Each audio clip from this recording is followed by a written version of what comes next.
kita Imam Besar Al-Habib Muhammad Rizik Shihab, semoga Allah panjangkan umurnya, Allah berkahi perjalanannya.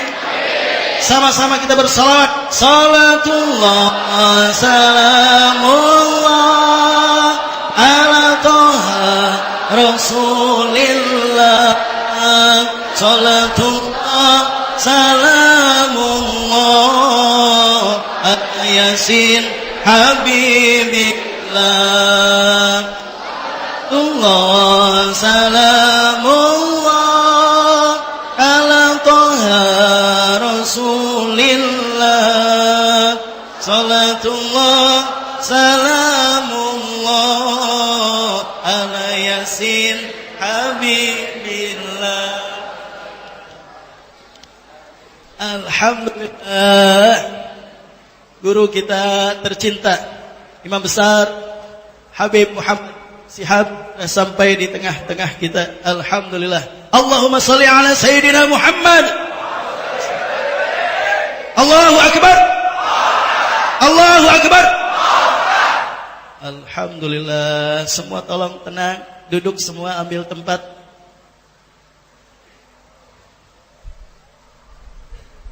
Duduk Neng sayang. Alhamdulillah. Baik.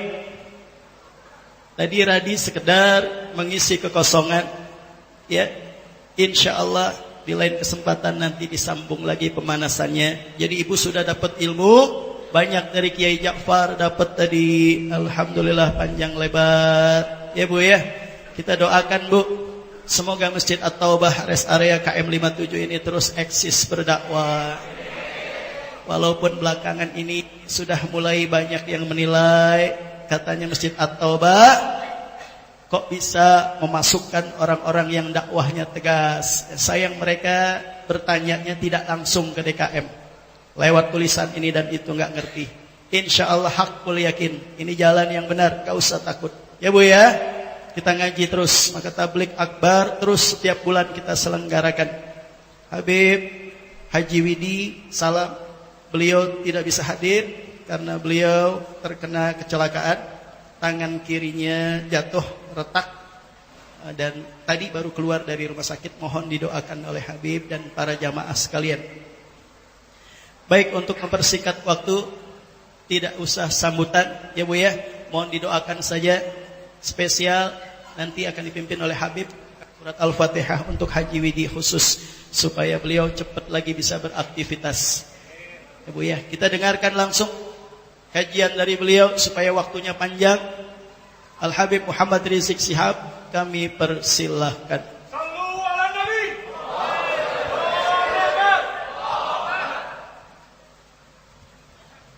Assalamualaikum warahmatullahi wabarakatuh.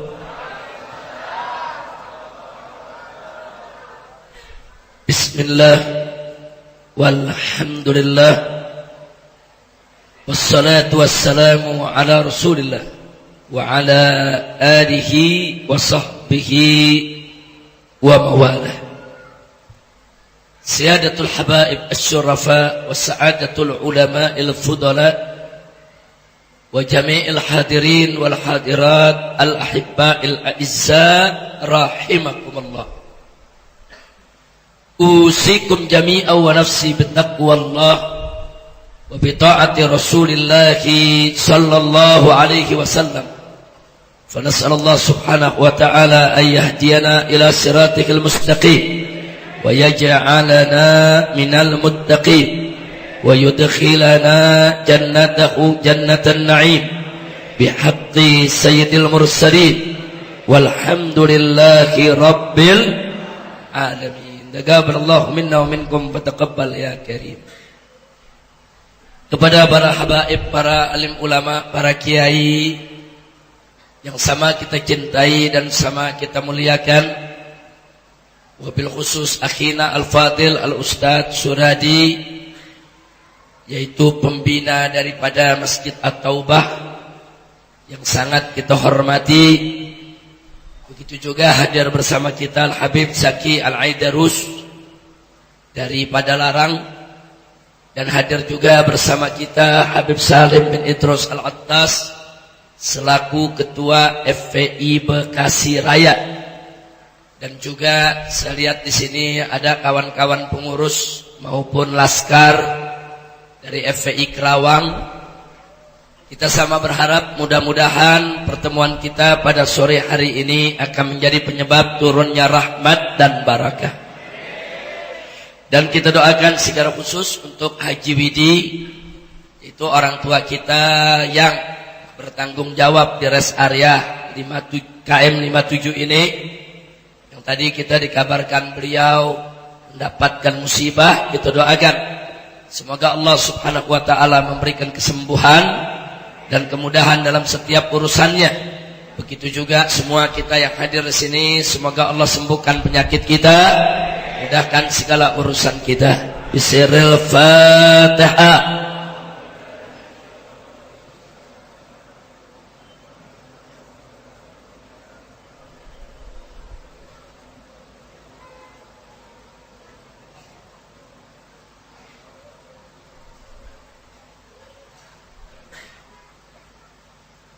Kaum muslimin dan muslimat rahimakumullah.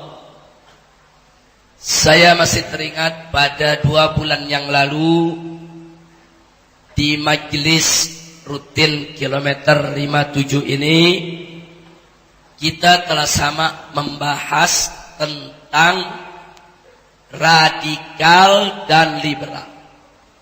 Apa yang dimaksud radikalisasi dan liberalisasi? Kemudian bagaimana cara kita melakukan deradikalisasi dan deliberalisasi dengan segala macam hujah, argumen, serta aneka kejadian yang sudah kita sampaikan. Nah, pada kesempatan hari ini tadi kita dengar kabar yaitu dari Ustadz Suradi mulai ada suara-suara miring yang memprotes, mengkritik tentang Masjid At-Taubah. Katanya Masjid At-Taubah ini banyak ngundang orang-orang radikal, orang-orang keras. Yang ceramah di sini nanti ada Kiai Kohar, Kiai Sobri, Kiai Awit Masyhuri. Nah, ini orang-orang keras semua, kecuali saya, orang baik. Amin. Ya masa mau dibilang orang jahat? Alhamdulillah. Jadi itu semua merupakan resiko perjuangan, di mana saat kita menyampaikan yang hak pasti akan ada orang-orang yang tidak suka. Jangankan kita, Nabi kita tercinta Sayyiduna Muhammad sallallahu alaihi wasallam adalah manusia yang akhlaknya paling mulia.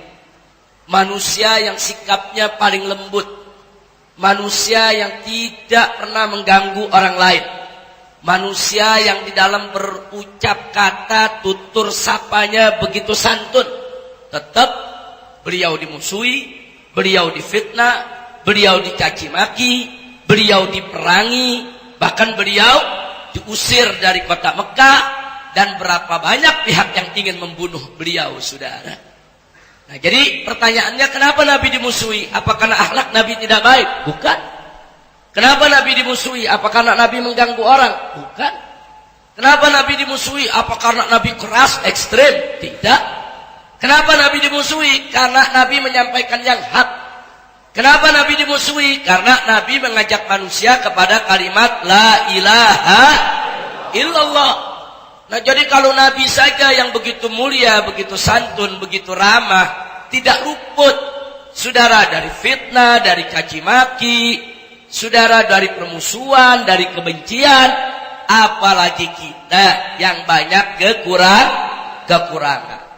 Makanya Al-Imam Syafi'i radhiyallahu taala anhu, ketika ada muridnya melapor kepada beliau, kata sang murid, "Tuan guru, ini banyak orang yang bicara begini, bicara begitu tentang Anda.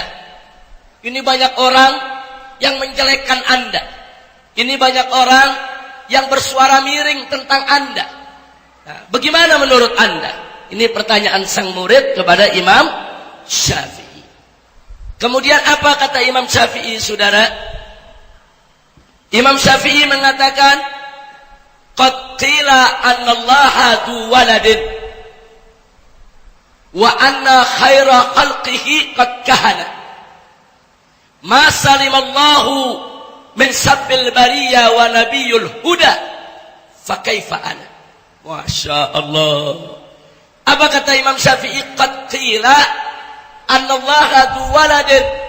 Kata Imam Syafi'i, jangankan saya, Allah saja yang maha mulia difitnah katanya punya anak. Ada gak yang mengatakan Allah punya anak? Ayo saya tanya, ada gak yang mengatakan Allah punya anak? Fitnah bukan? Fitnah bukan?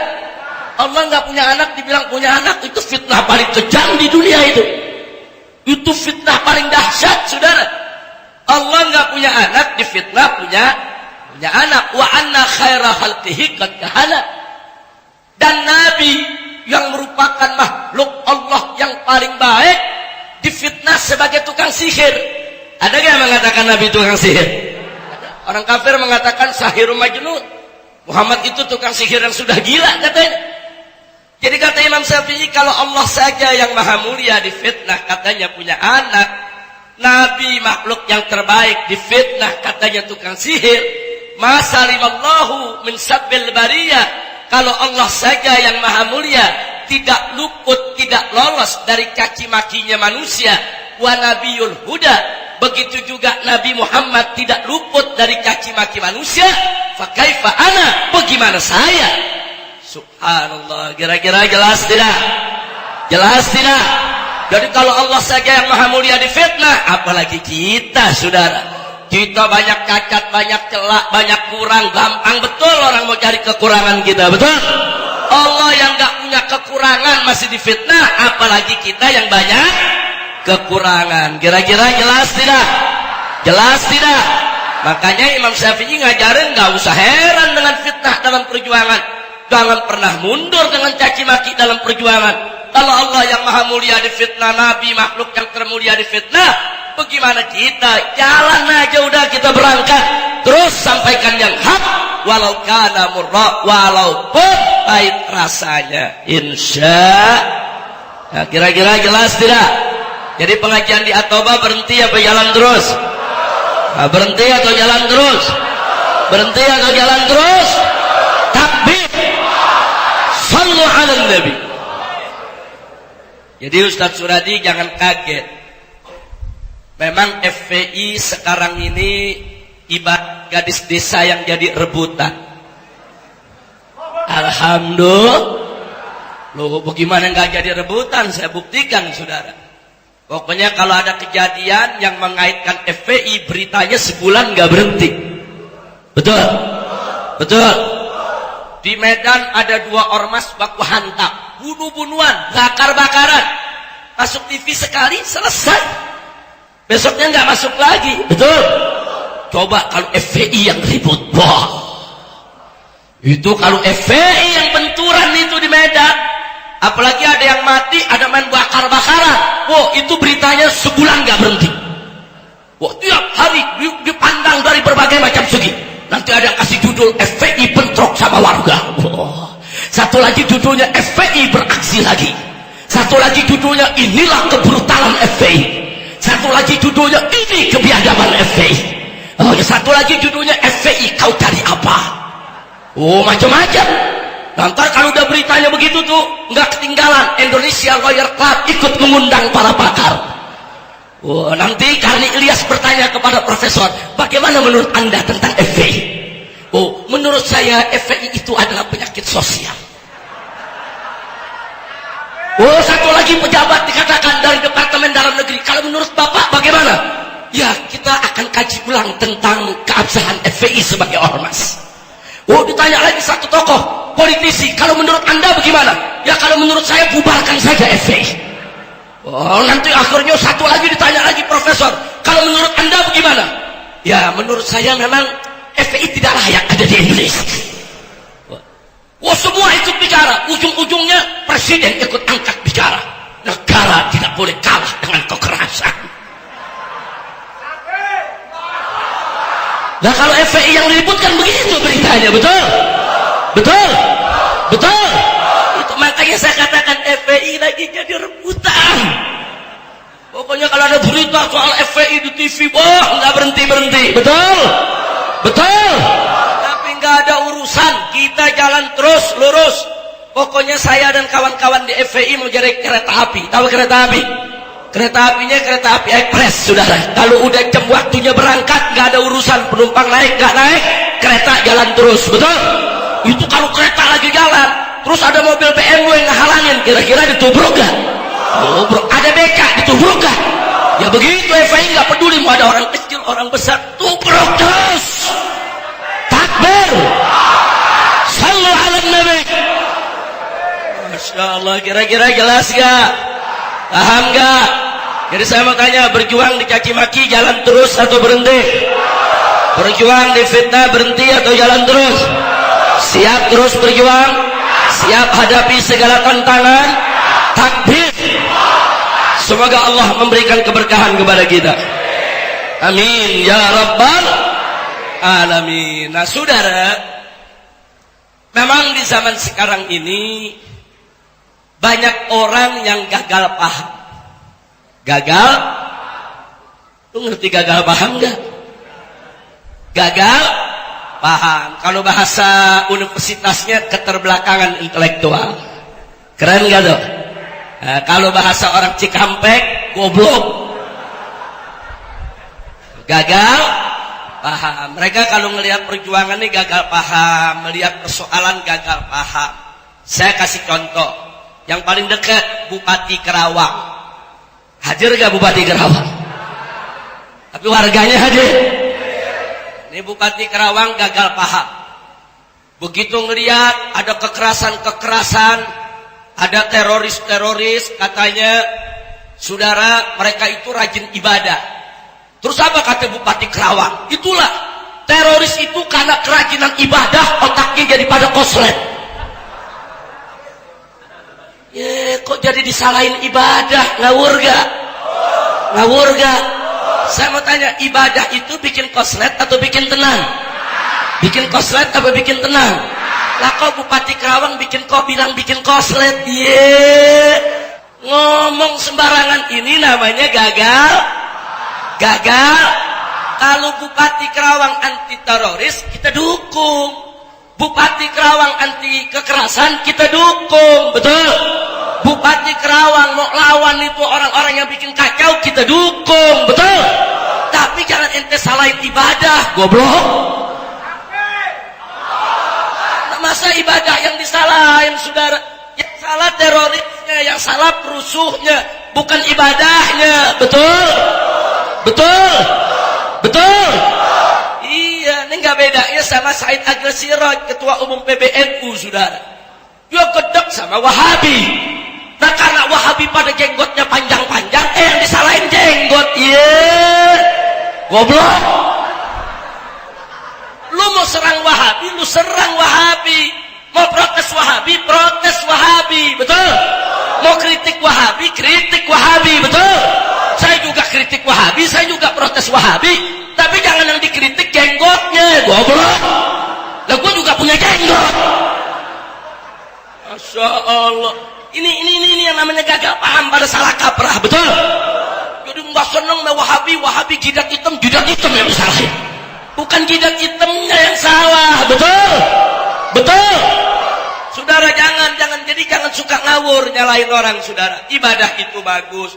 Orang jidatnya hitam bagus, berarti banyak sujud kepada Allah. Orang tiara jenggot bagus. Kenapa bagus? Karena ingin meniru Nabi. Nah kalau ada yang jenggotnya panjang, saudara, tapi akhlaknya nggak bagus, yang salah orangnya dong, bukan jenggotnya dong. Masalah misalnya jenggot, lu salah jenggot. Salahin orang yang berbuat, betul? Kira-kira jelas gak? Paham semua? Ini jadi memang banyak orang sekarang gagal paham, saudara. Gagal paham. Mudah-mudahan jamaah Masjid At-Taubah tidak ada yang gagal paham. Amin ya rabbal alamin. Ada lagi nih yang gagal paham, saudara. Begitu di Sarinah terjadi pengeboman, penembakan, apa kata orang-orang liberal, saudara? Ini peristiwa ini semua tidak lain dan tidak bukan Ini gara-gara kebanyakan ikut tabligh akbar. Ini gara-gara penceramah-penceramah yang provokatif. Nah, karena itu mereka mengusulkan kepada presiden supaya presiden mengusulkan ke DPR revisi undang-undang anti terorisme. Harus ditambah satu pasal baru yang bunyi pasalnya adalah, saudara, larangan ceramah provokatif. Ternyata presiden terima itu usul, saudara. Diterima oleh presiden. Presiden mengajukan ke DPR supaya dibuat undang-undang larangan ceramah provokatif. Itu parameternya apa? Makna provokatif itu apa? Maksud provokatif itu bagaimana? Mesti jelas dong. Kalau nanti provokatif tidak dijelaskan dengan baik, akhirnya setiap aparat keamanan tidak suka dengan ceramah seseorang, dia bisa hentikan dengan alasan ini ceramah provokatif. Betul? Betul? Bahaya tidak? Bahaya tidak? Ini orang liberal ngusulin presiden main terima. Orang dikaji dulu ceramah provokatif maksudnya apa. Jangan begitu ada kejadian penembakan polisi, pengeboman pos polisi, yang disalahin ceramah, yang disalahin kiai, yang disalahin ustadz. Tunggu dulu. Kalau kita mau lihat siapa yang salah, mari kita lihat, saudara. Jangan sembarangan nyalain ulama. Betul? Allah nyatakan dalam Al-Quran tentang kedudukan para ulama. Faqala ta'ala, yarfa'illahu alladzina amanu minkum walladzina utul ilma darajat. Allah meninggikan kedudukan orang-orang yang beriman di antara kamu dan orang-orang yang memiliki ilmu beberapa derajat. Allah nyatakan di ayat yang lainnya, innama yakhshallah ibadihil ulama. Sesungguhnya yang takut, betul-betul takut kepada Allah, hanya hamba-hamba Allah dari kalangan ulama. Jangan sembarangan, saudara.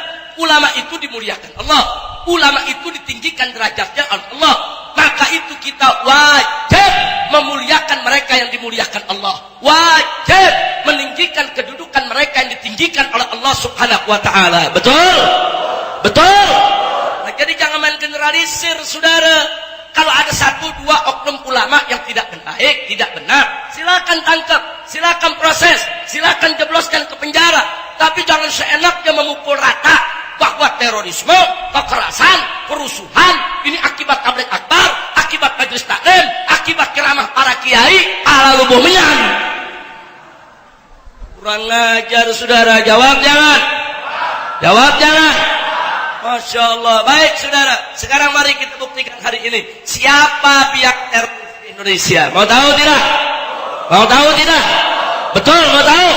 Baik, saya mau tanya dulu, saudara. Di Indonesia saat ini semenjak reformasi 98, kita memasuki era keterbukaan informasi. Betul? Betul? Bagus tidak? Bagus tidak? Tapi sayang, sejuta sayang, saudara, era keterbukaan informasi banyak disalahgunakan oleh kelompok-kelompok tertentu. Betul?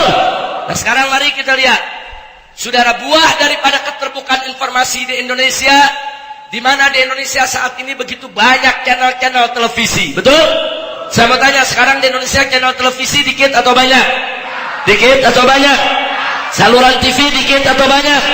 Baik, sekarang saudara, setiap channel televisi punya acara masing-masing. Betul? Ada drama, ada film, ada kuis, ada musik, ada sinetron. Betul? Betul? Nah, di antara film-film yang ditampilkan, saudara, yaitu oleh saluran-saluran televisi Indonesia yang begitu banyak. Saluran televisi Indonesia saat ini lebih banyak channelnya daripada Amerika, saudara. Lebih banyak daripada negara-negara lain. Luar biasa channel yang ada di kita punya negeri, saudara. Nah, sekarang saya mau tanya, saudara, itu di antara film-film, baik film nasional maupun film luar negeri yang ditayangkan di televisi, banyak menampilkan adegan di mana anak-anak kurang ngajar sama orang tuanya. Betul? Ayo saya mau tanya, di televisi sekarang film-film yang menayangkan anak bentak ibu ada tidak? Anak kebentak bapak ada tidak? Anak kurang ngajar sama kakek dan neneknya ada tidak? Anak usir orang tuanya dari rumah ada tidak? Ada tidak? Nah, jujur, di tengah masyarakat kita terpengaruh tidak? Ayo, anak muda kita banyak terpengaruh tidak? Jujur, sekarang anak-anak muda Indonesia yang kurang ngajar sama ibunya banyak tidak? Yang kurang ngajar sama bapaknya banyak tidak? Yang kurang ngajar sama kakek dan neneknya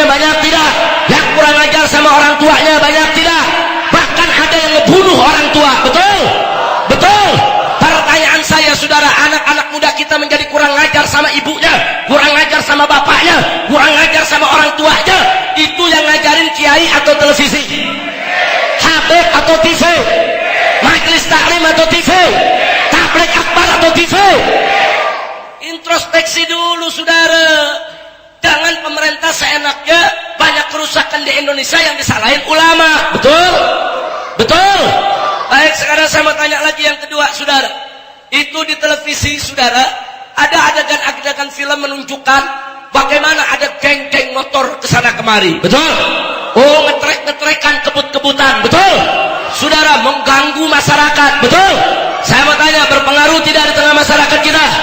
Sekarang di Indonesia anak-anak muda banyak tidak yang bikin geng motor, banyak tidak yang ngetrek-ngetrekan, banyak tidak yang kebut-kebutan, mengganggu tidak? Saya mau tanya, yang ngajar anak-anak muda kita bikin geng motor, ngetrek-ngetrekan, saudara, habib atau TV, kiai atau TV, majelis taklim atau TV, tabligh akbar atau TV? Jadi yang salah kiai atau TV? TV saudara. Tunggu dulu, jangan sembarangan nyalain kiai, saudara. Baik, yang ketiga, di televisi banyak acara musik, acara joget-joget, betul? Acara buka-buka aurat, betul? Pusar paha diobral kemana-mana, betul? Ada goyang ngebor, goyang ngecor dan lain sebagainya, betul? Nah sekarang saya mau tanya, berpengaruh tidak di tengah masyarakat? Berpengaruh tidak? Sekarang anak-anak muda kita, para pemudi kita yang umbar aurat banyak tidak? Yang buka paha banyak tidak? Yang pamer pusar banyak tidak? Yang pamer ketek ada tidak? Itu anak-anak muda kita rusak macam itu. Yang rusak saya mau tanya, kiai apa TV? Ustadz apa TV? Habib apa TV? Majelis taklim atau TV? Tabligh akbar atau TV? TV lagi saudara. Coba lihat, jangan nyalain kiai dulu saudara. Bahkan di televisi banyak film pergaulan bebas, betul? Seks bebas, betul? Bagaimana anak-anak gadis serumah dengan pemuda tanpa nikah di TV, banyak tidak? Banyak tidak? Banyak tidak? Nah sekarang berpengaruh tidak di tengah masyarakat? Ayo sekarang ini di Indonesia anak gadis bunting sebelum nikah, banyak tidak? Bunting sebelum nikah, banyak tidak? Anak SMP, anak SMA udah banyak yang gak keperawan, betul? Betul? Saya mau tanya, itu yang merusak anak-anak muda kita. Sampai anak SMP, anak SMA banyak yang gak perawan, sampai anak gadis banyak bunting sebelum nikah. Itu yang ngajarin kiai atau TV? Ustadz atau TV? Habib atau TV? Yakin? Percaya? Takbir?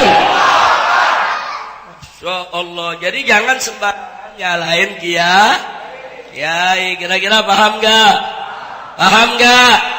Paham gak? Ada lagi saudara, sekarang di TV bencong laku. Oi, bu, bencong laku. Ayo jujur, di TV sekarang pembawa acara presenter banyak bencong enggak? Ayo jawab yang kompak, banyak bencong enggak? Banyak bencong enggak? Sampai bintang-bintang film lelaki ikut-ikutan jadi bencong takut enggak laku, betul? Betul? Iya, berapa banyak sudah badan kokor otot luar biasa di TV, saudara. Apa-apaan? Ngawur tidak? Ayo jujur, banyak tidak? Banyak tidak? Ada ustadz ikut-ikutan jamaah. Ustadz Suradi begitu kan? Ayo jujur, ada gak? Ada gak? Ibu-ibu, aduh, kacau tidak? Kacau tidak? Jadi jujur, sekarang di TV banyak bencong gak? Bencong laku gak? Nah sekarang berpengaruh tidak di tengah masyarakat? Ayo anak-anak muda kita yang niru-niru gaya bencong, banyak tidak? Banyak tidak? Bahkan berapa banyak anak muda kita siang namanya Toto, malam jadi Titi. Siang ditanya, nama anda siapa? Wawan. Ketemu malam, Wan, bukan Wawan, Wati gitu. Siang Wawan, malam jadi Wati. Kacau tidak? Kacau tidak? Kacau tidak? LGBT jadi laku di mana-mana saudara. Inna lillahi wa inna ilaihi raji'un. Lu tau LGBT gak? Apaan tuh LGBT? Binatang merayap.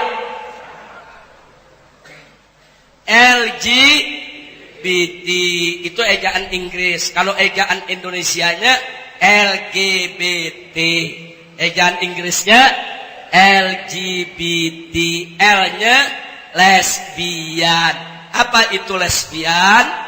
Lesbian itu perempuan yang punya kecenderungan syahwat sesama perempuan. Jadi perempuan yang punya kecenderungan syahwat sesama perempuan itu disebut lesbi. G-nya gay. Apa itu gay? Gay itu laki-laki yang punya kecenderungan syahwat sesama laki-laki, atau disebut juga homosek, atau orang Jakarta bilang homreng. Nah, dia juga tuh saudara, bukan hama wereng. Homreng saudara, kira-kira jelas tidak? Nah, lalu kalau bisek itu apa? Nah, kalau bisek itu seorang manusia apapun jenis kelaminnya yang punya kecenderungan seksual syahwat kepada dua jenis. Artinya sama laki doyan sama perempuan doyan juga. Nah, jadi kalau ada satu perempuan dia suka laki-laki tapi dia suka perempuan juga, atau sebaliknya ada perempuan dia suka laki-laki bahkan dia bersuami tapi dia suka juga yang perempuan saudara, itu disebut bisek. Jadi ada lesbian, ada gay, ada bisek. Nah, ada transgender. Nah, kalau transgender itu apa? Transgender itu adalah seseorang yang sering mengidentifikasikan diri dengan jenis kelamin yang berbeda. Maksudnya, dia perempuan, tapi dia lebih suka mengidentifikasikan diri jadi laki-laki. Namanya dirubah jadi nama lelaki, pakaiannya dirubah jadi pakaian lelaki, gaya bicaranya dirubah dengan gaya bicara laki-laki. Saudara, sikapnya dirubah jadi sikap lelaki, saudara. Oh, laki punya otot, dia olahraga. Oh, ini perempuan bawa otot juga, saudara. Kenapa? Dia mengidentifikasikan diri dengan jenis yang bukan jenis dia, saudara. Begitu juga sebaliknya, ada laki-laki yang mengidentifikasikan diri dengan jenis kelamin perempuan. Namanya lelaki dirubah jadi nama perempuan. Nah, kemudian dia bersolek, dia pakai lipstik, dia pakai bedak. Saudara, dia pakai pakaian perempuan. Dia bersikap perempuan, saudara. Ini namanya transgender. Kira-kira jelas tidak? Nah, jadi berarti bencong termasuk transgender, saudara. Laki-laki nyaru jadi perempuan. Ini yang disebut LGBT. Nah, saudara, kenapa LGBT saat ini meledak dan menjadi isu nasional? Saudara, ini sudah didesain. Kenapa saya katakan sudah didesain? Ini tes case dulu di tengah masyarakat Indonesia, saudara. Kira-kira LGBT diterima atau tidak? Kenapa harus dites case?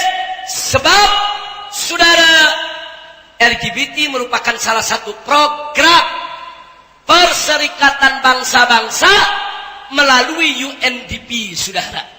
Yaitu melalui United Nations Development Program, satu badan khusus Perserikatan Bangsa-Bangsa dalam bidang pembangunan dunia, saudara. Per tahunnya untuk Indonesia saja dalam rangka membangun LGBT digelontorkan dana 108 miliar oleh Perserikatan Bangsa-Bangsa, saudara. Ini program resmi internasional Perserikatan Bangsa-Bangsa, saudara, yang dilatar belakangi oleh kekuatan lobi Yahudi dunia yang kita kenal dengan gerakan Freemasonry atau gerakan Illuminati. Freemasonry dan Illuminati adalah kelompok gerakan Zionis yang memang ingin mengacak-ngacak semua ajaran agama. Jadi tujuan mereka bukan hanya merusak Islam, bukan. Mereka hancurkan semua agama. Kristen mereka hancurkan, Buddha mereka hancurkan, Hindu mereka hancurkan, apalagi agama Islam, saudara. Jadi target mereka hancurkan semua agama. Mereka ingin membangun ateisme dunia. Loh, kenapa begitu, saudara? Sebab Yahudi ini beda dengan Kristen dan Islam, saudara. Kalau Islam agama dunia yang memang disebarluaskan untuk mengislamkan seluruh umat manusia, betul? Nah, Kristen, saudara, walaupun sebetulnya hanya agama untuk Bani Israel, Tapi kemudian, saudara, diubah oleh paus yang pertama, saudara, menjadi agama dunia. Sehingga mereka punya misi untuk mengkristenkan dunia, saudara. Berbeda dengan Yahudi. Yahudi tidak punya rencana untuk meyahudikan dunia, saudara. Jadi bagi Yahudi, Yahudi cukup untuk Bani Israel. Manusia lain tidak perlu jadi Yahudi. Karena manusia selain Bani Israel, ini hanya goyum atau ghaib. Ini hanya sejenis binatang yang diciptakan oleh Tuhan untuk melayani Yahudi di seluruh dunia, saudara. Oleh karena itu bagi mereka, manusia-manusia di luar Yahudi, saudara, hancurkan agama mereka, hancurkan keyakinan mereka, supaya mereka bisa menjadi budak-budak Yahudi. Jadi Yahudi tidak punya tujuan untuk meyahudikan dunia, tapi lebih gawat lagi, saudara, untuk menghancurkan keyakinan agama seluruh suku bangsa. Masya Allah, kira-kira jelas tidak? Jelas tidak? Nah, di antaranya ini program LGBT, saudara. Jadi jangan kaget. Di Amerika Serikat, hasil polling menunjukkan 80% warga Amerika menolak LGBT. Polling resmi, saudara. Hasil polling sebelum disahkannya undang-undang soal LGBT, Amerika Serikat menolak LGBT, menolak perkawinan sejenis. 80% warganya, termasuk Presiden Amerika, Barack Obama, itu juga menolak perkawinan sejenis, saudara. Tapi kemudian apa yang terjadi? Ditekan oleh Bank Dunia sebagai sponsor LGBT, ditekan oleh UNDP, United Nations Development Bank, badan khusus pengembangan dunia yang ada di Perserikatan Bangsa-Bangsa, dan ditekan oleh lobi Yahudi, saudara. Sampai Barack Obama tidak berkutik, karena di Amerika yang kuat adalah lobi Yahudi, Freemasonry, Illuminati. Akhirnya Barack Obama setelah ditekan tidak berkutik, dan akhirnya Barack Obama menandatangani undang-undang perkawinan sejenis, saudara, beberapa bulan yang lalu. Nah sekarang mereka sedang menekan Indonesia, saudara. Mereka sedang tekan DPR kita, pejabat kita, kementerian kita, termasuk presiden kita. Pertanyaannya, Barack Obama ditekan oleh PBB, nggak berkutik. Kira-kira Jokowi bagaimana? Saya cuma nanya. Kira-kira Jokowi lebih kuat dari Barack Obama apa enggak ini? Ini Barack Obama, Presiden Amerika, negara superpower dunia, saudara, ditekan oleh lobi Yahudi yang ada di Perserikatan Bangsa-Bangsa, nggak berkutik. Walaupun dia tidak setuju perkawinan sejenis, terpaksa dia tanda tangani, saudara. Jokowi gimana? Aku jawabnya au. Saudara, saya sampaikan di sini bukan untuk merendahkan Jokowi, bukan. Justru kita wajib membaca kekuatan presiden kita. Kalau kita yakin Jokowi tidak akan mampu untuk menahan tekanan, maka kita umat Islam wajib rame-rame dorong Jokowi untuk lawan itu semua tekanan, saudara. Betul? Takbir. Kalau orang kafir bisa tekan Jokowi, kenapa kita tidak bisa tekan Jokowi? Betul? Kalau mereka bisa paksa Jokowi, kenapa kita tidak bisa paksa Jokowi? Betul? Kalau mereka coba-coba mengancam, menekan, memeras Jokowi, kenapa kita juga tidak bisa mengancam, saudara? Betul? Takbir. Begitu saya mau tanya, siap dorong Jokowi lawan mereka? Siap dorong Jokowi lawan mereka? Takbir. Dan saya yakin semua masyarakat umat Islam Indonesia rame-rame mendorong presidennya, mendukung presidennya untuk melawan tekanan LGBT internasional. Insya Allah Jokowi tidak akan pernah kalah ditekan oleh mereka, saudara. Takbir. Takbir. Makanya kita dukung rame-rame, jangan jangan dukung rame-rame. Sengaja saya pancing Anda begitu, supaya kita tahu, bisa menilai presiden kita sendiri, saudara. Bukan untuk menghina Jokowi, bukan. Kalau Barack Obama aja nggak tahan tekanan, apalagi Jokowi. Tapi saya yakin kalau kita rame-rame sokong, dukung, Bapak Presiden, jangan mundur. Bapak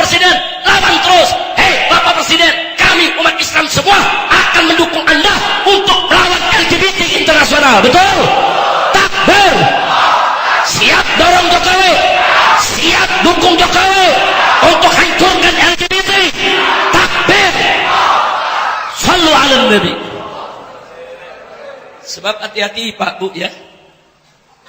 Ini LGBT ini programnya sangat sistematis, terkoordinir. Seorang profesor doktor yang bernama Musdah Mulia itu diangkat menjadi Dewan Pakar Kementerian Agama Republik Indonesia. Dewan Pakar. Saya tanya, berarti jabatannya penting tidak? Bagus tidak? Bagus. Dan sekaligus dia menjadi guru besar di Universitas Islam Negeri Syarif Hidayatullah Ciputat, saudara, di Tangerang, pinggiran Jakarta, saudara. Nah, sekarang dia menjadi guru besar, guru pasca sarjana di UIN. Berarti kedudukannya bagus tidak? Bagus tidak? Apa dia punya pendapat, saudara? Dia katakan bahwa lesbianisme dan homoseksual itu adalah kodrat ilahi. Enggak apa-apa, enggak diharamkan dalam Islam. Enggak diharamkan dengan Islam, dan itu tidak mengurangi ketakwaan kita kepada Allah. Saya mau tanya, ngawur tidak? Ngawur tidak? Ini baru satu yang saya sebutkan, saudara. Itu di UIN yang model begini banyak. Saudara, pejabat-pejabat kita yang sudah mulai ketularan pemikiran macam ini banyak, saudara. Ada yang bicara atas nama sosiologi, ada yang bicara atas nama kedokteran. Bahkan kemarin ini seorang doktor, saudara, ahli saraf, saudara, neurologi, itu diundang ke LBH, memaparkan, dia katakan bahwa LGBT itu bukan penyakit. LGBT itu adalah kecenderungan wajah. Dan LGBT itu, kata mereka, saudara, nggak perlu disembuhkan. Itu kecenderungan biologis yang harus dihargai. Hati-hati, saudara, gerakan mereka ini sistematis. Mereka pakai profesor, mereka pakai doktor, mereka pakai para pakar. Untuk apa? Untuk melegalkan dan melegitimasi daripada LGBT. Maka itu saya tanya, bahaya tidak? Bahaya tidak? Bahkan saudara, Ulil Absar dan kawan-kawan dari tahun 2004 di kantor LBH Yogyakarta sudah menggelar yaitu siaran pers bersama para tokoh LGBT. Ketika itu masih ada Adnan Buyung dan lain sebagainya. Mereka meminta kepada pemerintah Indonesia dan DPR RI untuk mengeluarkan undang-undang pembolehan perkawinan sejenis, saudara. Coba kita lihat, saudara. Begitu saya tanya, gerakan mereka bahaya tidak? Biarkan atau lawan? Biarkan atau lawan? Biarkan atau lawan? Takbir! Sallu ala Nabi! Saya nggak habis pikir, saudara, profesor, doktor, saudara, ikut ormas Islam besar di Indonesia. Lah kok bisa-bisanya menghalalkan LGBT, menghalalkan kawinan sejenis, saudara? Saya mau tanya sama orang Kerawang. Saya lahir di Tanah Abang, besar di Tanah Abang, saudara. Sampai hari ini di Tanah Abang saya nggak pernah lihat ayam jago kawin sama ayam jago. Sumpah nggak pernah lihat.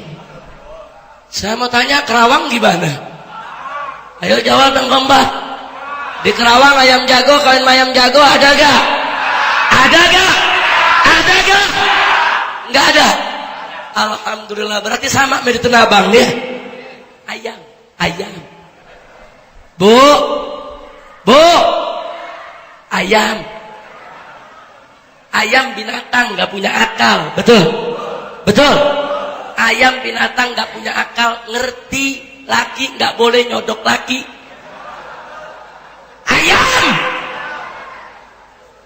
Ayam paham, saudara.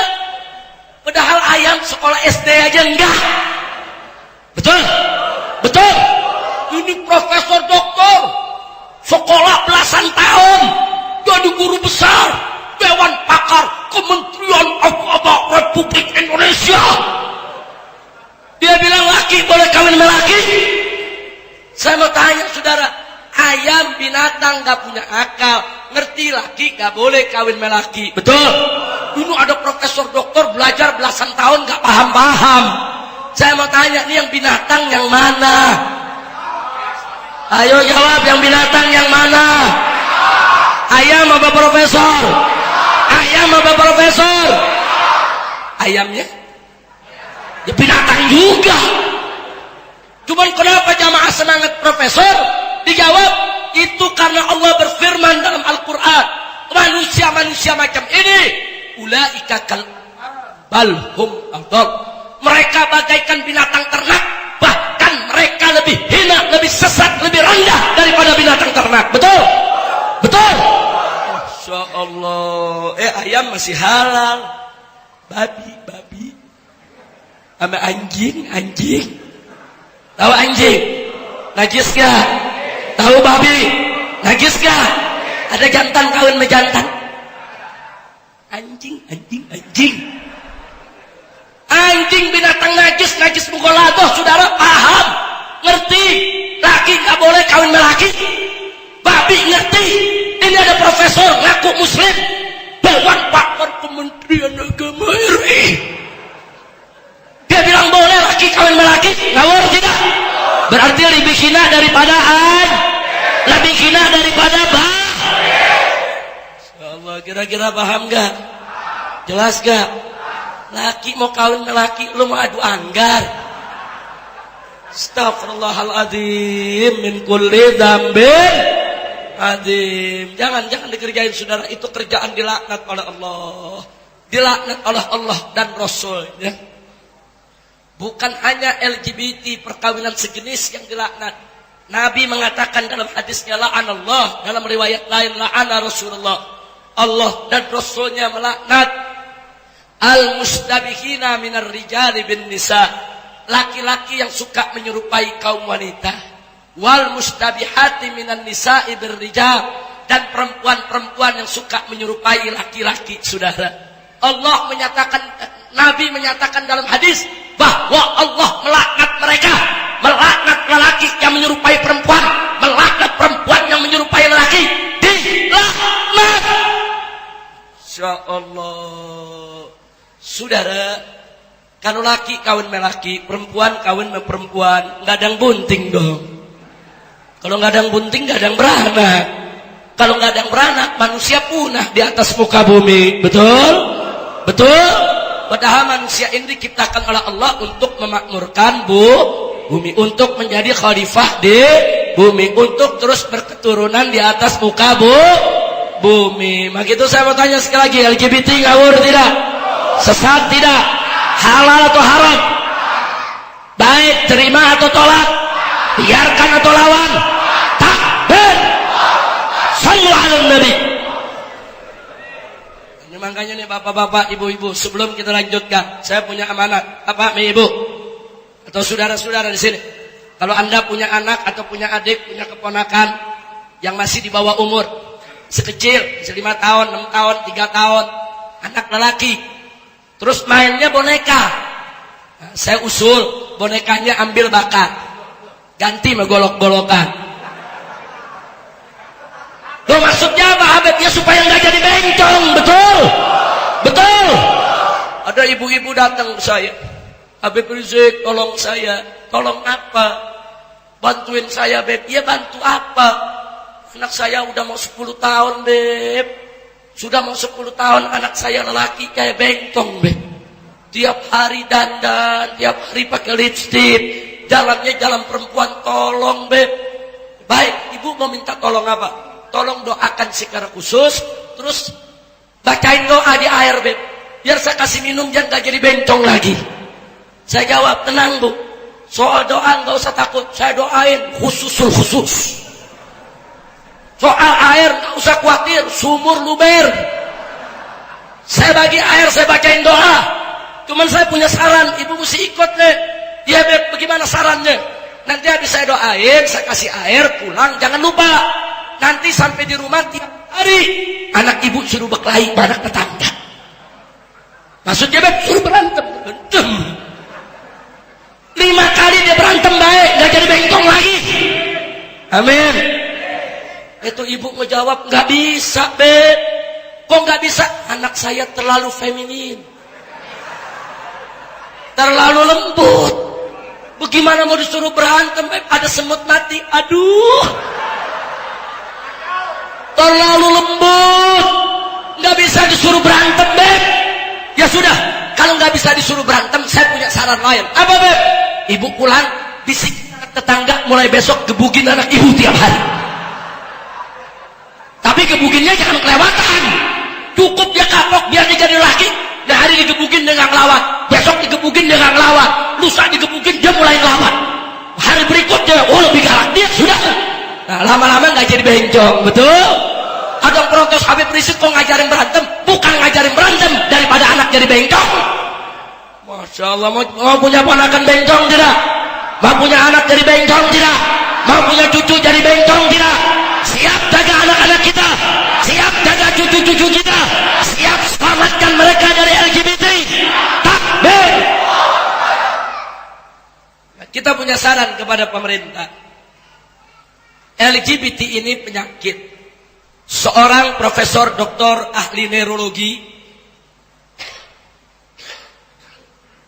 telah menjawab keterangan profesor doktor neurologi yang dipakai oleh LBH yang mengatakan LGBT bukan penyakit, saudara. Itu sudah dibantah secara ilmiah. Yang bantah profesor juga, yang bantah dokter juga, yang bantah ahli neurologi juga, yang bantah ahli saraf juga, saudara. Dijelaskan secara ilmiah bahwa itu penyakit. Dan kabar gembiranya, itu penyakit bisa disembuhkan, saudara. Jadi bapak dan ibu, kalau punya anak, punya cucu, atau anda di sini ada mengalami kelainan-kelainan dalam kecenderungan syahwat, itu penyakit yang bisa disembuhkan. Bohong kalau itu tidak bisa disembuhkan, saudara. Makanya sudah waktunya pemerintah membangun satu pusat rehabilitasi nasional supaya mereka-mereka yang punya kelainan seksual macam itu di seluruh Indonesia mereka diobati, saudara. Mereka ditampung di pusat rehabilitasi, mereka diajarkan, diobati, disembuhkan, dinormalisasi, bukan dibiarkan, bukan dipelihara, bukan malah dikasih undang-undang untuk diizinkan perkawinan sejenis. Saudara, sudah waktunya. Kalau narkoba sudah dibuka sekarang pusat rehabilitasi narkoba, begitu juga saudara, wajib pemerintah membuka pusat rehabilitasi LGBT. Ada yang nanya, kalau buka pesantren bencong bagaimana, Habib? Saudara, kalau pesantren LGBT nggak boleh, pesantren bencong nggak boleh. Tapi kalau pesantren rehabilitasi LGBT boleh. Jadi pesantren itu menampung untuk menyadarkan mereka, menginsafkan mereka, mengobati mereka. Itu bagus, saudara. Tapi jangan bencong dikumpulin, buka pengajian bencong. Malam Jumat ngaji, malam Minggu operasi lagi. Kacau tidak? Kacau tidak? Di Jogja ada pesantren begitu, saudara. Nggak boleh. Itu ngawur itu, saudara. Pesantren bencong, pesantren LGBT yang cuma ngajak bencong ngaji rame-rame, tapi membiarkan kerusakan yang mereka lakukan haram. Diikuti, saudara. Kira-kira jelas tidak? Nah, jadi kalau di sini ada yang membuka pesantren rehabilitasi bencong, boleh. Bencong ditampung, tiap hari disuruh berkelahi, dibikinin ring tinju, tiap hari tinju. Nah, saudara, itu kan salah satu pengobatan. Selain didoain, selain dikasih air, selain diajak olahraga, selain dikasih nasihat, saudara, perlu disadarkan. Nah, jadi sekali lagi, LGBT itu bisa disembuhkan tidak? Bisa disembuhkan tidak? Jadi kalau pemerintah kita dorong buka pusat rehabilitasi LGBT, setuju tidak? Setuju tidak? Takbir. Kembali ke materi utama kita, saudara. Jadi anak-anak muda sekarang ini banyak jadi LGBT, saudara. Saya mau tanya, yang ngajarin Kiai apa TV? Ustadz apa TV? Habib atau TV? Majelis atau TV? Tabligh akbar atau TV? Yakin? Takbir. Saya tambah satu lagi, saudara. Jujur, jawab semua. Di televisi kita banyak film action, betul? Ayo, jangan malu-malu jawab, betul? Betul? Jujur, anak muda, filmnya seru gak? Seru gak? Ketahuan lu banyak nonton lu. Ya, jujur aja saudara, banyak film action, betul? Filmnya banyak seru, betul? Nah sekarang saya mau tanya, itu di film action yang seru saudara, adegan tembak-tembakan ada tidak? Bom-boman ada tidak? Adegan penculikan ada tidak? Adegan penembakan ada tidak? Adegan pembunuhan ada tidak? Saudara, adegan saudara polisi dibunuh ada tidak? Tentara dibunuh ada tidak? Menteri dibunuh ada tidak? Bandara dibom ada tidak? Stasiun kereta dibom ada tidak? Makin banyak yang dibom, makin seru filmnya, betul? Ayo jujur, calon teroris. Saudara, jujur aja anak-anak muda kita, kalau nonton film penjahatnya bengis, polisi dibunuh, saudara jenderal dibunuh, apa kata anak muda? Ini baru penjahat, keren.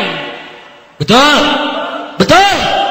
Oh ini baru teroris, ini baru sadis, ini baru teroris, presiden dibunuh, dia bangga saudara. Betul? Betul? Jujur saudara. Jadi sekarang saya mau tanya, kalau gitu yang ngajarin bunuh polisi, bunuh tentara, nyulik pejabat, ngeledakin kantor pemerintah, ngerakit bom, tembak-tembakan, bom-boman, kiai apa TV? Ayo jawab yang kompak, kiai apa TV? Habib apa TV? Ustaz apa TV? Majelis apa TV? Tabligh atau TV? Yakin? Jadi yang salah kiai atau TV? Yang harus diawasi kiai atau TV? Yang harus dilarang kiai atau TV? Kenapa kiai yang disalahin? Masya Allah. Ada anak muda nonton TV, wah polisi dibunuh, kantornya dibom, ini baru hebat. Dia tiru. Besok dia bawa pistol, dia bawa bom, dia tembak polisi di Sarinah. Niru TV saudara. Saya mau tanya, dia niru kiai apa niru TV? Niru kiai apa niru TV? Emang ada kiai ceramah, saudara-saudara nanti pulang majelis dari sini bunuh polisi. Adakah kiai ceramah begitu? Ada apa enggak? Saudara-saudara nanti bubar dari pengajian ini, jangan lupa bom kantor polisi. Ada gak? Ada gak? Kalaupun ada, kiai gila saudara. Gak ada kiai begitu saudara. Gak ada kiai ngajarin ngebom, kiai ngajarin ngebunuh, kiai ngajarin nembak polisi. Yang ngajarin ngerampok, yang ngajarin ngebunuh, yang ngajarin culik pejabat, yang ngajarin bunuh-bunuhan, itu semua ada ditayangkan di televisi kita, betul? Nah sekarang jujur, yang punya wewenang untuk mengatur televisi, ulama atau umaro? Ayo jawab semua, ulama atau umaro? Kiai atau pejabat? Habib atau pemerintah? Jadi kalau televisinya saudara merajalela, merusak moral bangsa, merusak perilaku generasi muda kita, saudara, itu akibat salah kontrol, betul? Berarti yang salah ulama atau umara, kiai atau pejabat, habib atau pemerintah? Nah kok kiai yang disalahin? Goblok. Silakan. Kiai mau disalahin, kurang ajar tidak? Kurang ajar tidak? Kurang ajar tidak? Jangan kiai. Saya tidak katakan kiai tidak ada yang salah. Enggak. Kiai yang salah ada saudara. Nabi kok yang kasih kabar ada kiai dunia, ada kiai akhirat, betul? Nabi yang kasih kabar ada ulama khair, ada ulama su, betul? Nabi yang kasih kabar ada ulama baik, ada ulama jahat, betul? Enggak, kita enggak pungkiri ada kiai yang bejat, ada kiai yang geblek, ada saudara. Kiai yang bangor ada, saudara. Enggak, kita enggak pungkiri, tapi jangan digeneralisir. Jangan dianggap semua kiai seperti itu. Jangan dianggap majelis taklim itu bersalah. Jangan dianggap kiai yang ngajarin umat enggak benar. Betul? Betul? Takbir. Pemerintah jawab. Habib Rizik, kita enggak bisa sembarangan larang televisi. Ini kan era keterbukaan, ada undang-undangnya.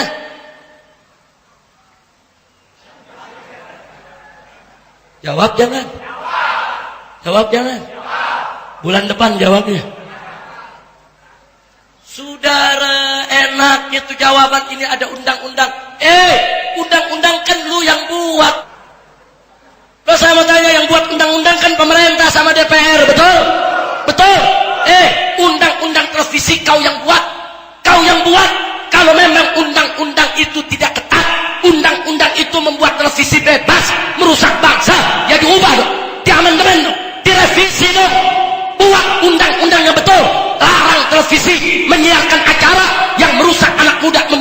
udah kurang ngajar sama orang tua, betul?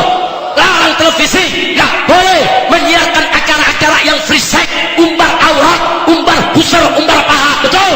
Larang televisi, nggak boleh mereka menyiarkan film-film kekerasan, film-film teroris, tembak, bunuh pejabat, nggak boleh, saudara. Kalau ada televisi yang bandel, cabut izinnya, betul? Takbir. Kan undang-undang dia yang buat, lu robah. Yang nggak boleh dirubah ayat suci Al-Qur'an. Yang nggak boleh dirubah hadis Nabi, saudara.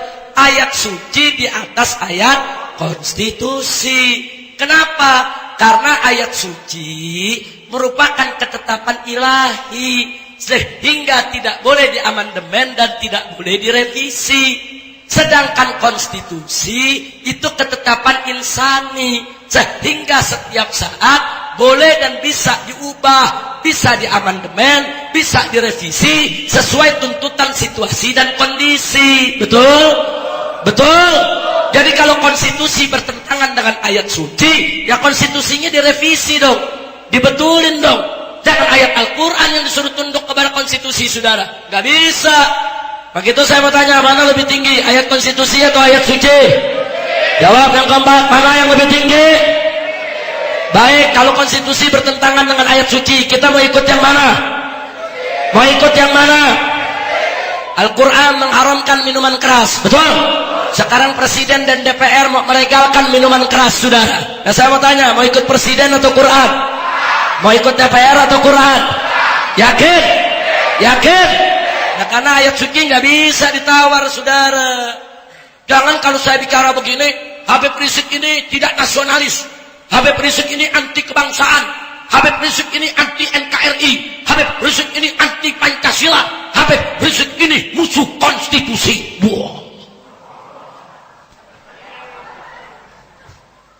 Saudara, konstitusi yang dikeluarkan oleh MPR, undang-undang yang disahkan oleh DPR, keputusan yang dikeluarkan oleh presiden atau kepala daerah, wajib untuk kita taati selama tidak bertentangan dengan Al-Quran dan As-Sunnah, selama tidak melawan hukum Allah dan Rasulnya, selama tidak menyeleweng daripada kesetapan ayat suci. Betul? Betul? Siap taat kepada negara, siap tunduk kepada negara, siap patuh kepada negara. Takbir. Tapi kalau konstitusi bertentangan dengan ayat suci, bertentangan dengan Al-Quran dan As-Sunnah, bertolak belakang dengan syariat Islam, bertentangan dengan hukum Allah dan Rasulnya, wajib kita tolak, saudara. Wajib. Gak boleh kita terima, saudara. Tolak dan berjuang untuk direvisi, berjuang untuk diubah. Gak boleh kita biarkan, saudara. Inilah kewajiban kita untuk menegakkan amar ma'ruf nahi. Betul? Takbir. Nah, jadi kalau gitu kita anti konstitusi tidak? Anti NKRI tidak? Enggak, saudara. Jangan diputar-putar, saudara. Giliran kita bicara konstitusi di bawah ayat suci, langsung kita dianggap tidak nasionalis, langsung dianggap kita anti kebangsaan. Enggak begitu. Kita cinta Republik, kita cinta NKRI, kita cinta bangsa ini. Kita siap sami'na wa ata'na untuk patuh kepada negara, patuh kepada presiden. Silakan presiden bikin aturan, silakan DPR bikin aturan. Kami dengar, kami taat, kami bukan pemberontak, tapi dengan satu syarat: jangan coba-coba menentang hukum Allah dan Rasulnya. Itu saja. Betul? Betul? Kalau presiden membuat aturan tidak bertentangan dengan Al-Quran dan As-Sunnah, siap taat, siap tunduk, siap patuh. Tapi kalau presiden bikin aturan bertentangan dengan Al-Quran dan As-Sunnah, saya tanya, terima atau tolak? Biarkan atau lawan? Siap tegakkan ayat suci? Takbir. Sallu ala Nabi. Ini yang saya mau sampaikan, saudara. Nah, jadi sekali lagi, kenapa tadi saya bicara soal pertelevisian? Itu fakta di tengah masyarakat kita. Contohnya Anda lihat dengan mata kepala Anda sendiri, Anda dengar dengan telinga Anda sendiri, saudara. Jadi presiden, kalau sekarang melihat moral bangsa ini rusak, anak-anak muda Indonesia yang kemarinnya lembut, ramah, santun, sekarang beringas, ngebunuh, nembak, ngebom, Pasti ada sebab, saudara. Nah, sebab ini kita mesti pelajari. Jangan menyalahin kiai, saudara. Kiai-kiai siap untuk bantu pemerintah, siap untuk bantu negara, untuk siap menyelesaikan problem yang dihadapi oleh negeri ini, saudara. Tapi belum apa-apa, udah nyalahin kiai. Lihat kebijakanmu yang salah. Engkau yang tidak menggunakan kekuasaan dan wewenang untuk mengatur permediaan di Indonesia supaya tidak merusak suara bangsa ini. Betul? Maka itu saya tanya sekali lagi, kalau pemerintah membatasi televisi, setuju tidak? Membuat aturan supaya televisi saudara tidak lagi merusak bangsa, setuju tidak? Setuju tidak? Setuju tidak? Jadi pemerintah jangan takut mau keluarin undang-undang, takut HAM. Takut HAM.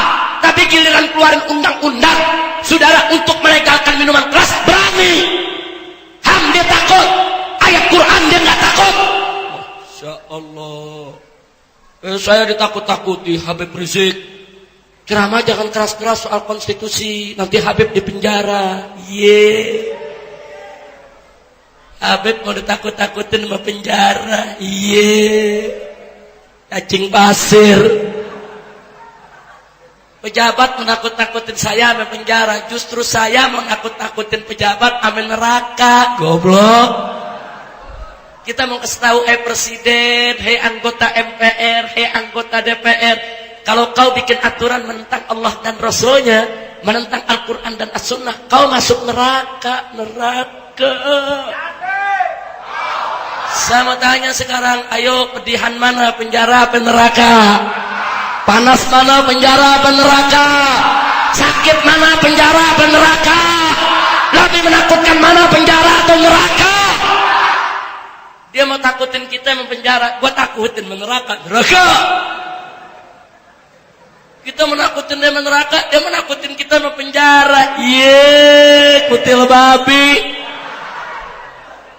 Kira-kira jelas tidak? Paham tidak? Yang nakut-nakutin orang maksiat sama neraka siapa? Allah. Al-Quran, saudara. Al-Quran, saudara. Yang menyatakan dalam Al-Quran siapa yang kafir, siapa yang ingkar, siapa yang gak taat kepada Allah. Saudara, mereka itu lahum jahannam. Mereka itu masuk neraka jahannam. Bahkan beberapa ayat Allah menyatakan khalidina fiha, kekal di dalamnya. Astagfirullahaladzim. Na'udzubillah min. Kira-kira jelas tidak? Jelas tidak? Maka itu saya mau tanya sekali lagi, semua yang ada di sini siap bela Allah, siap bela Rasul, siap bela Quran, siap bela Islam, siap bela negara. Takbir. Sallu ala Nabi. Allahumma salli wa sallim alaihi. Maka itu saya minta saudara tolong, setiap ada majelis di Masjid At-Taubah ini yang secara bergilir bergantian, saudara, kiai-kiai kita, ustadz-ustadz kita dari berbagai daerah diundang oleh Masjid At-Taubah, saudara. Dan Masjid At-Taubah ini luar biasa, saudara. Semua jenis ustadz diundang, saudara. Semua. Yang mau nangis datang, ada. Yang mau zikir, ada. Betul. Yang mau ketawa, ada. Yang mau semangat, ada. Yang penting jangan langgar syariat. Betul. Kalau gitu saya tanya, Masjid At-Taubah bagus tidak? Siap hadir, siap makmurkan, siap dukung. Takbir. Sallu ala Nabi. Bagus. Nah, ini yang saya mau sampaikan saudara pada hari ini. Mudah-mudahan manfaat untuk kita semua. Dan sekali lagi, hei anak-anak muda, tanamkan di jiwamu, tancapkan dalam sanubarimu yang paling dalam bahwa ayat suci di atas ayat konstitusi. Dan tanamkan di jiwa kita, kita siap patuh kepada negara, kita siap patuh kepada pemerintah selama tidak melanggar ayat suci. Tapi kalau melanggar ayat suci, kami akan ingatkan pemerintah dan kami akan luruskan untuk kembali ke jalan ayat suci. Setuju? Setuju? Takbir. Salatullah salamullah ala toha rasulillah. Salatullah salamullah ala yasin habibillah. Semua salatullah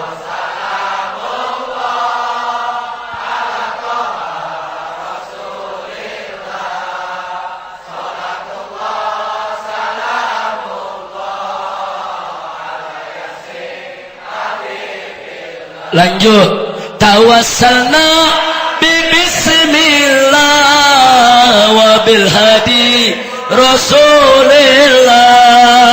Tawassalna bi bismillah wa bil hadi Rasulillah wa kulli mujahidin lillah bi ahlil badri ya Allah. Salatullah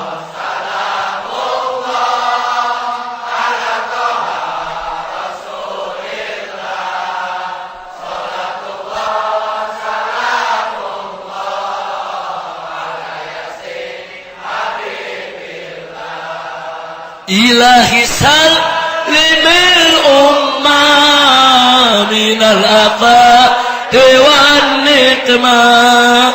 Ilahi salimil ummah minal afati wan nikmah wa min hammin wa min ghummah bi ahlil badri ya Allah. Salatullah salamullah ala taha Rasulillah. Salatullah salamullah ala yasin habibillah. Ilahi gfir wa akrimna binal matalib minna.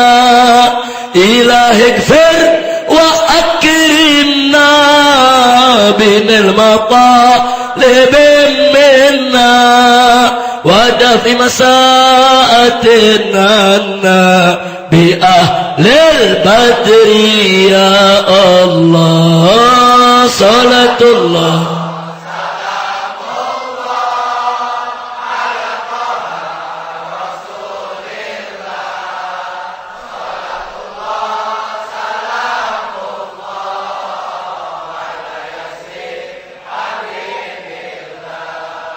wa salli ala nabil barri bila addin wala hasrin. Wa salli ala nabil barri bila addin wala hasrin wa ali sadatin ghurrin bi ahlil badri ya Allah. Salatullah ala taha Rasulillah. Salatullah salamullah ala yasin habibillah. Salatullah salam ya ghaffar dzunub wa ya sattarul uyub wa ya mufarrijal kurub wa ya muqallibal qulub اغفر لنا ذنوبنا واستر عيوبنا وفرج كروبنا وثبت قلوبنا على دينك يا رب. صلاة الله ربنا تقبل منا دعاءنا ولا تخيب رجاءنا ولا تقطع منانا وبلغ مقاصدنا وحسن مرادنا وحقق آمالنا واحسن عاقبتنا واصلح نياتنا وألف بين قلوبنا إلهنا يا رب. صلاة الله سلام الله على طه رسول الله. صلاة الله سلام الله على ياسين حبيب الله. على ياسين على ياسين صلوا على النبي. Ada pengumuman, insyaallah tanggal 15 April dan 16 April, Jumat malam Sabtu dan Sabtu malam Ahad, ini akan ada acara tablik akbar. Saya bersama Habib Syekh Asgaf Solo. Jadi malam 16 akan digelar Bandung bersolawat malam Sabtu insya Allah, dan malam Ahadnya Cikarang bersolawat. Nah, Cikarang tidak jauh dari sini, di Pondok Pesantren Al Muhajirin Tegal Danas, Cikarang Pusat. Insya Allah itu ada pondok pesantren dipimpin oleh Kiai Haji Asep. Saudara, nanti insya Allah ramai-ramai kita hadir di sana. Ingat tanggal 15 dan 16. Malam 16 di Bandung, malam 17 di Cikarang. Siap hadir? Siap hadir? Takbir. Nah, untuk keberkahan acara ini kita minta kepada Habib Zaki Al-Aidarus hafizahullah ta'ala wa ra'a untuk menutup dengan doa. Mudah-mudahan kita semua di sini diberikan kesehatan oleh Allah, diangkat semua penyakit kita, dipanjangkan umur dalam taat dan ibadah, sehat walafiat, dan mendapatkan kebahagiaan dari dunia hingga akhirat. Dari saya cukup sekian. Terima kasih atas segala perhatian. Mohon maaf atas segala kekurangan, kekhilafan dan kesalahannya. Hadani Allah wa iyyakum ila siratihil mustaqim. Wallahul muwaffiq ila aqwamit thariq. Wassalamualaikum warahmatullahi wabarakatuh. Bismillahirrahmanirrahim. Alhamdulillahi rabbil alamin. Hamdan syakirin, hamdan na'imin, hamdan yuafi ni'amahu yukafi mazidah. Ya Rabbana lakal hamdu kama yanbaghi li jalali wajhika wa li azimi sultanik. Allahumma salli wa sallim ala sayyidina Muhammadin. Allahumma ja'alna hadha jam'an marhuma wa tafarruqana min ba'di tafarruqan ma'suma. Allahumma ja'alna hadha jam'an marhuma wa tafarruqana min ba'di tafarruqan ma'suma. Allahumma ja'alna hadha jam'an marhuma wa tafarruqana min ba'di tafarruqan ma'suma. اللهم اجعلنا هذا جمعا مرحوما وتفرقنا من بعد تفرقا معصوما. اللهم اقض حاجتنا يا الله، حاجة الدنيوية بالميسرة وحاجة الأخروية بالمغفرة، سالمين غانمين محفوظين مرزوقين بخير ولطف عافية ya Allah ya Rahman ya Rahim. Turunkanlah rahmatmu di tempat ini ya Allah, turunkanlah maghfirahmu di tempat ini ya Allah. Jangan kau keluarkan kami dari tempat ini ya Allah kecuali engkau sudah ampuni segala dosa-dosa kami ya Allah. Jangan kau keluarkan kami dari tempat ini ya Allah kecuali engkau sudah angkat kedudukan dan derajat kami ya Allah. Ya Allah ya Rahman ya Rahim, lindungilah guru kami ya Allah, Habibana Rizik ya Allah, beserta anak istri beliau ya Allah, beserta pecinta-pecinta beliau ya Rabb, beserta pembela-pembela beliau ya Allah.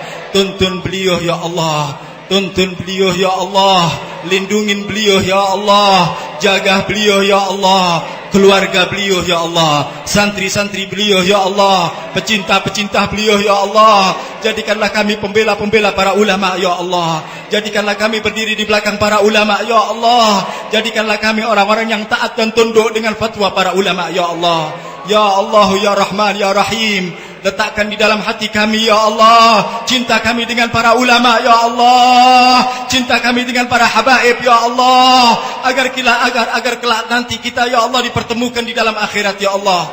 Kumpulkan kami di dunia dan di akhirat ya Allah. Jangan pisahkan kami dengan para ulama ya Allah, jangan pisahkan kami dengan para aulia ya Allah, jangan pisahkan kami dengan para kekasih-kekasih-Mu ya Allah. Kumpulkan kami di dunia ya Allah, dan kumpulkan kami nanti di akhirat ya Allah bersama orang-orang saleh, bersama para wali-wali Allah ya Allah.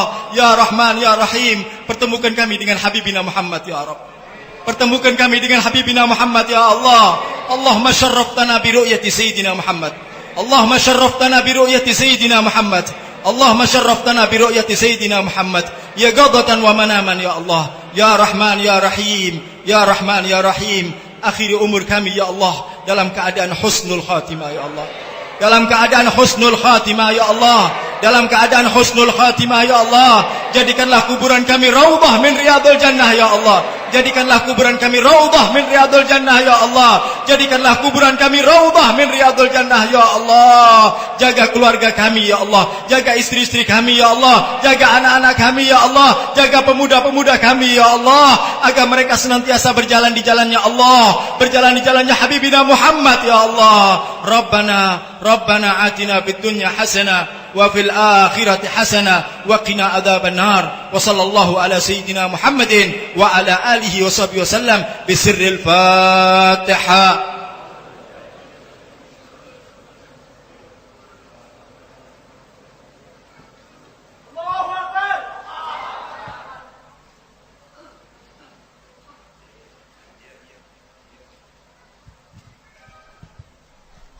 Baik ikhwah semua, terima kasih.